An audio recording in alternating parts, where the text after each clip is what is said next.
Assalamu alaikum. Today is our third lecture of Advanced Electromagnetic Field and Waves.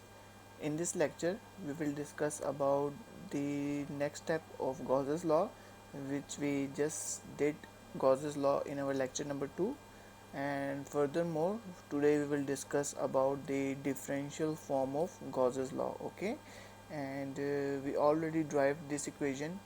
You can see that del dot d, which you know that which is the electric flux density, and its unit is coulomb per meter square. Okay, and we already derived this differential form of Gauss's law in our previous lecture. It states that del dot d equals to rho, where rho is basically the electric charge density. Okay, and same unit coulomb per meter cube. Okay, so this is the thing which we did in our previous lecture. So now today we will start with the next concept, which is vector multiplication. Okay, before starting this, let me explain. This is not so called as delta. We have to call this as lambda or nebula. Sorry. Okay, this is so called as nebula. If this rectangle side is in opposite direction, then you can call it as delta, but this shape is not so called as delta, this is so called as nebula. So now what is vector multiplication? There are two types of vector multiplication. First of all, you know that the first one is the dot product and the second one is the cross product. And dot product means when there are two vector quantities and in between if there is a dot, so it is so called as dot product, and when there are two vectors and in between there is a cross, and you can so call it as cross product. Okay, and there is another situation, if second thing is not a vector, if that is a scalar quantity, then there is not any consideration of dot or cross inside them. Okay, just like this, this is a row, and row is not a vector, it's a scalar. So first one nebula is a vector, but second one is scalar. If first one is vector, second one is scalar, then we don't have to introduce any dot and any cross inside them. Okay, so that the important thing I should tell you. Okay, so that our dot product, in which del dot we can say it as divergence of v. Okay, just like here. Okay, divergence of v. And similarly for the case of cross product, we will call this as curl of vector. Okay, curl of vector v. If there is dot product, then we can say divergence of v. If there is d, so we can divergence of d. If there is um, d, we can say curl of d. Okay, similarly for the dot product it's divergence, for the cross product it is curl. Okay, similarly if you have a vector, and vector has some direction, so for to donate the for c notation, we can say it is direction. For x axis, y axis and z axis, we can say that x d by dx plus y by d by dy, and similarly z d by dz. This is the 3D system, and we can so call it a Cartesian coordinate system. And there are many coordinate system like rectangular coordinate system. You can see here many rectangular. There are hundreds of coordinate systems. Some of them are parabolic, elliptical, spherical, cylindrical, hyperbolic. But in our course, Advanced Electromagnetic Field and Waves, we will mostly use spherical and cylindrical. Okay, coordinates. So you can see here, basically if you have charges like positive charges, the field is always outwards of the positive charges. Okay, this is the basic concept you all know. And for the case of minus sign, the field lines are always inward. And now there are two types of field. Either both are electric field, because we are discussing electric field now, so we are only concerned with the electric field. So both are electric field. The two types are named as E field and D field. Actually, in general these both fields are electric field, but there is only a minor difference. Okay, the difference is only E field is only just for the notation of only electric field. But similarly in the case of D field, there is a new factor which is you see here, epsilon. Epsilon is just a new factor in the case of D field. D field and E field are both the electric fields. The only factor difference in the D field is there is a new factor which is so called as epsilon. And what is this epsilon? Basically this epsilon is basically the material response, electric material response, how any body gives you an output after if some electric field hits some material. Definitely that body have some response in output, so that response output depend on the body. This is so called as this epsilon. Okay, and this epsilon, there is, it's a product of epsilon naught and epsilon r, and you know that epsilon naught is the relative permittivity of free space, and its value is 8.85 into 10 raised to the minus 12. Similarly, epsilon r is the relative permittivity, okay. But if the relative permittivity is equals to 1, then you can say that there is no electric field, then no dielectric material, then the material is not dielectric. Okay, so that's why if er is 1, so only 1 multiplied by e naught, so it's become a free space material. Okay, and in free space there is no material, so only your electric response will be e naught, then free space. So if er is 1, then you can say that there is no dielectric material. Okay, the material is not dielectric. So there are two types of field. I just explained you, E field and D field. The only difference in the is in the D field, and there is a factor of epsilon, and epsilon is basically material response. How material response if after the electric field strikes the material. Okay, this is a simple illustration that there is a positive charge and there is a negative charge. When electric field is going, there is an atom. You can see let me suppose two atoms inside. Atom has proton, so inside the atom there is positive charge, and outside the shell you see negative, because you know that outside the atom electrons revolving, and that minus sign is that for electron. Okay, when you apply electric field, you can see that it pushes.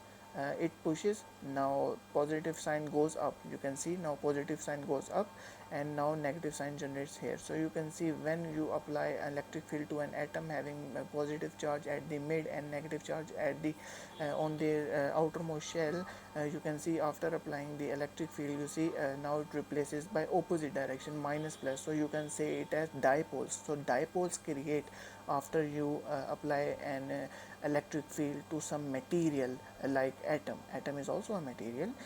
So to conclude, all the way up, we did that the divergence of D is basically equals to rho. So you can say divergence of D basically equals to rho. Okay, del dot D, why not E? Because in this case material is also including. Okay, we are following electric field on some material, that's why we are using D, because when there is some material you must have to use D. Okay, so that's why divergence of D means divergence of some material electric field is must be equals to rho. And what is the rho? And rho, that is the electric charge density. Now that's all for the Gauss's law, and that's complete all the case for the Gauss's law we did yet. In a previous lecture we discussed the basics, definition and example of Gauss's law. In today's lecture we will discuss about the differential form of Gauss's law. Now furthermore, that's basically end up of our electric field. Now we are starting new concept which is similar, magnetic field. Okay, electric and magnetic field both are basically the same, but their properties are quite similar. Okay, so now let's start the magnetic field portion. Okay, you see that likewise in the case of electric field, you see that there are two types, one is E and one is D.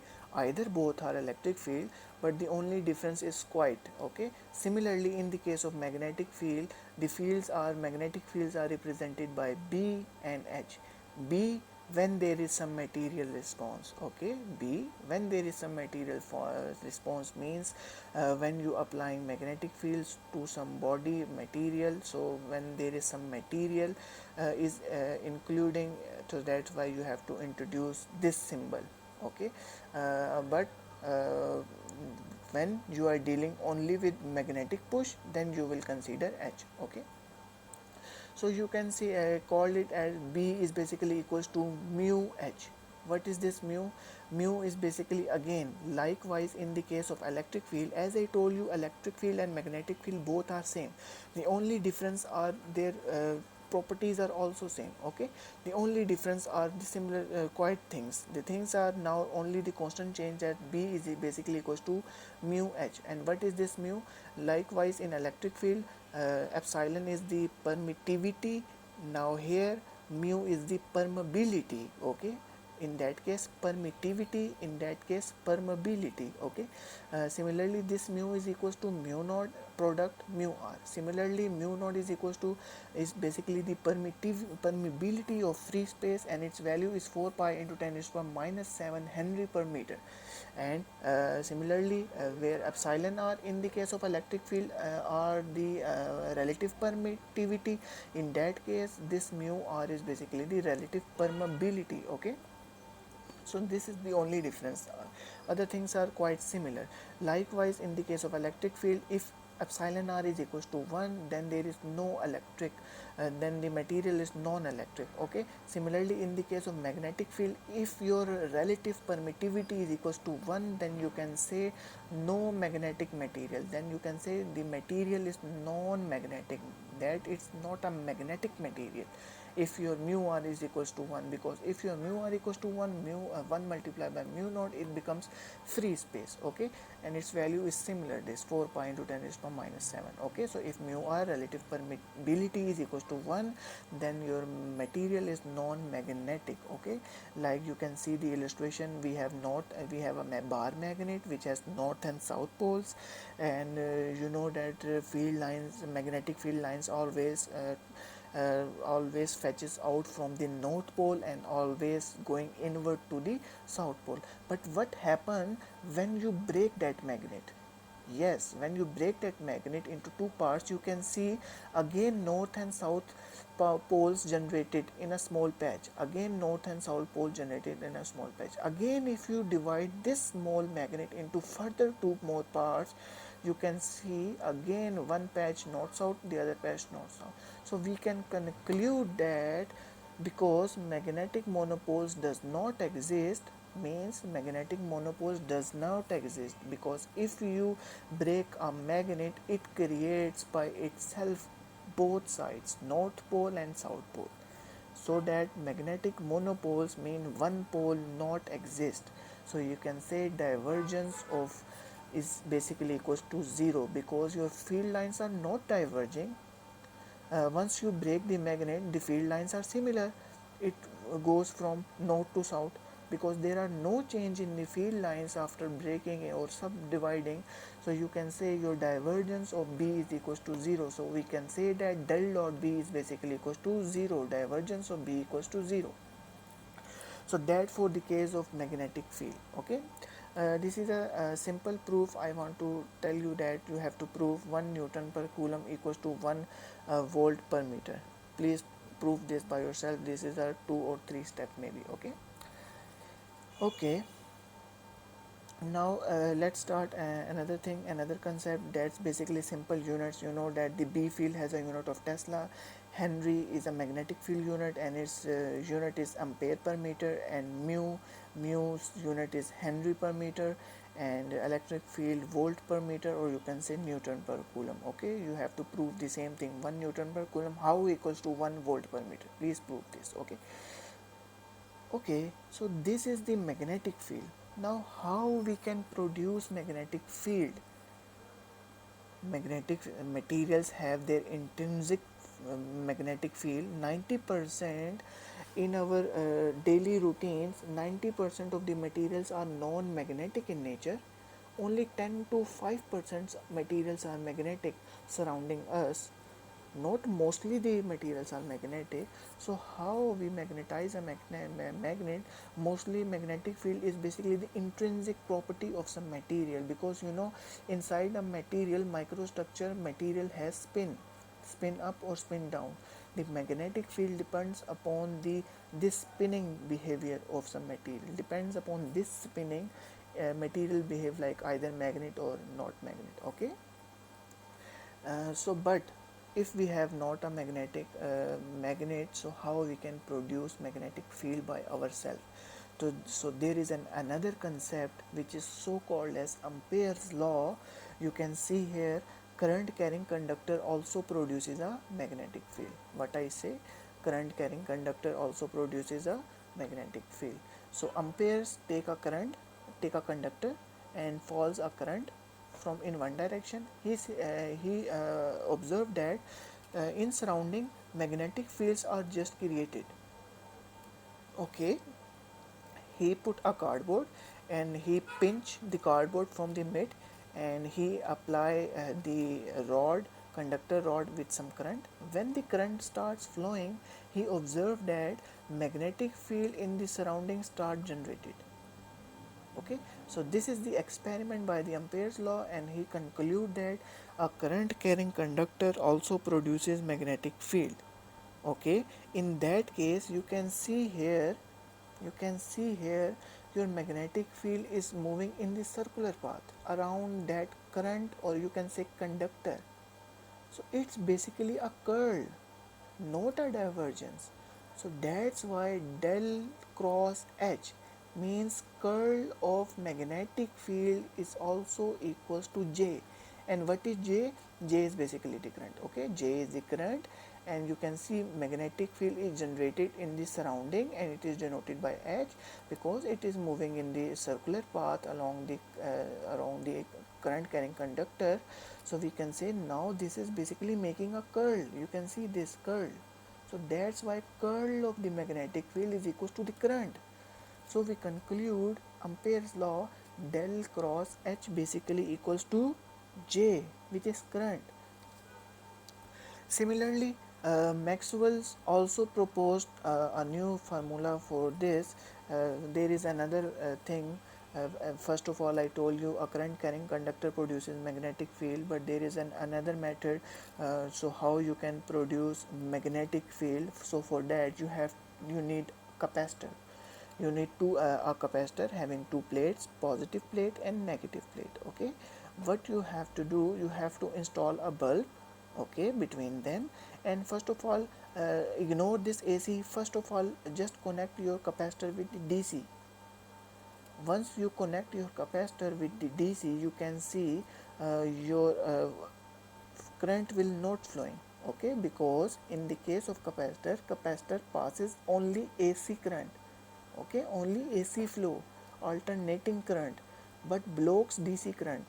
How? Because if you connect it with the DC, all positive charge are going here and all negative charge are depositing here. So how current will flow? There is no such a case.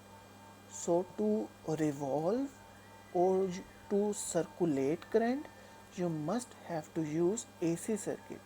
So that's why we are using AC circuit with a capacitor in between a bulb. What you have to do, this is positive plate, negative plate of a capacitor. You can see in you know that in every half cycle of a AC it shifts their cycle. Okay, after shifting, what you can say, in first shift, let us consider first shift. So in first shift, consider this plate is positive charge. Now current is flowing from this this. Now again your AC will convert their cycle, and now this becomes positive and this becomes negative. So when it becomes positive, now current will flowing in this direction, this here, upside here. So in this scenario you see that your bulb is start glowing and your magnetic field is generated surround this. Okay, magnetic field is generated surround this because of the movement of charges, because of the fluctuation of charges. So as charge is fluctuating again and again in every half cycle, so you can, in this scenario, Maxwell observed that again magnetic field is start producing in this case around that capacitor. So he conclude that del D means due to this electric field is changing due to time, del D divided by del T, because you can see with respect to time again your electric field is changing in every half cycle of the AC. In half cycle in this direction, other half cycle in other direction. So your electric field is changing with respect to time again and again. So you can say it as displacement current. Okay, not constant current.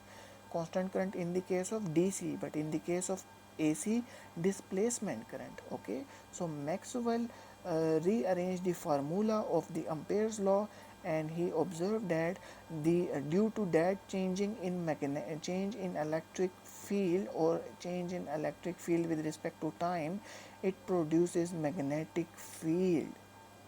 Okay, here magnetic field. So there is a factor in the Ampere's law, already derived Ampere's law is, you can see curl of magnetic fields is basically equals to the current. So here you can see curl of the magnetic field is equals to the current, which is the conduction current, which we derive from here, but a new factor have to be added, which is partial d by partial t, which is basically the displacement current, which I told you. Okay, displacement current. Why displacement current?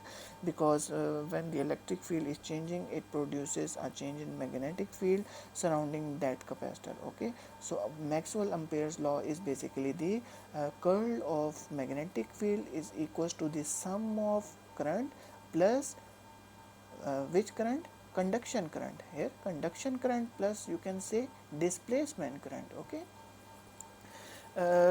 this is the Maxwell Ampere's law, but how Maxwell proved this? This is a question basically. um, Before this equation is proved, Faraday is doing a work. You can say he has concluded a thing, which is curl of electric field produces change in magnetic field. This is already derived or formulated by Faraday.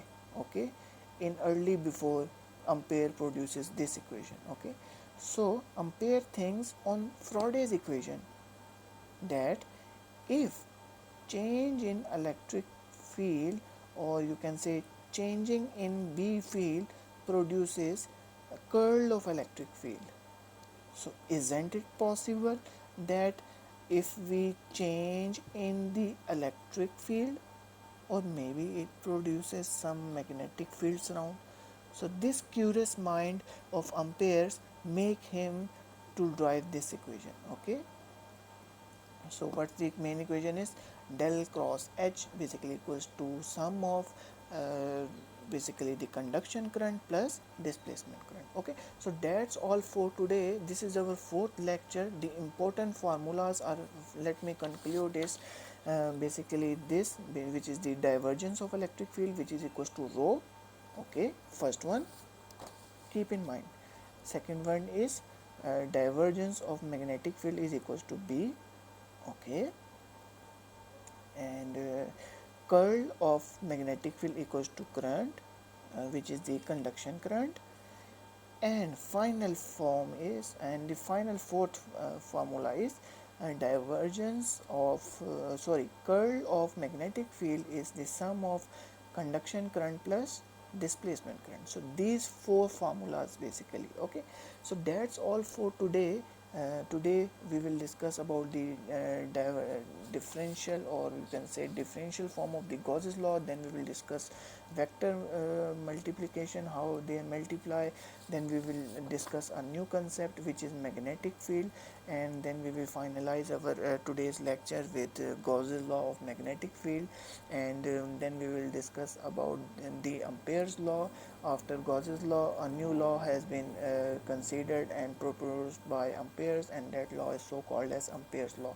What's basically the Ampere's law? Current carrying conductor produces magnetic field. Okay, so after Ampere's, Maxwell do some work on, so they proposed a new formula, and that formula was Maxwell's Ampere's law. He just uh, proposed his formula with slightly changing the Ampere's law equation. Only a thing is that the conduction current must have another some factor, which is displacement current, when we applied our capacitors with AC source. But if we apply our capacitor with the DC source, then your capacitor blocks. Okay, capacitor only passes AC, but it blocks DC. Okay, so for that you must have to attach your capacitor with the DC source. So this is all lecture, and this is the lecture conclusion. I just wrote on my board, so you can take a snapshot of this for your revise. and today's this is all about our third lecture, and tomorrow or maybe a day tomorrow we will discuss our fourth lecture and further on. So stay tuned with us. Thanks for watching, and Allah Hafiz.